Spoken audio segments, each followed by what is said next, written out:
মুর্শিদাবাদের পরিযায়ী শ্রমিক শেখ আলাউদ্দিনের মৃত্যু নিয়ে গত কয়েকদিন ধরেই তোলপাড় রাজ্য রাজনীতি। পরিবারের দাবি ছিল তাকে পিটিয়ে খুন করা হয়েছে, কিন্তু পুলিশ বলেছিল এটি আত্মহত্যা। অবশেষে সামনে এলো ময়নাতদন্ত বা পোস্টমর্টেম রিপোর্ট, আর সেই রিপোর্টে যা উঠে এসেছে তা পুরো ঘটনাকে এক নতুন মোড় দিয়েছে।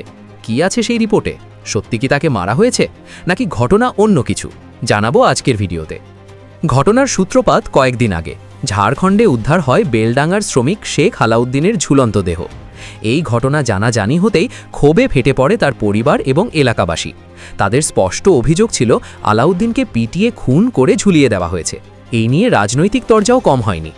কিন্তু ঝাড়খণ্ড পুলিশের পেশ করা ময়নাতদন্তের রিপোর্ট বা অটপসি রিপোর্ট কিন্তু একদম অন্য কথা বলছে।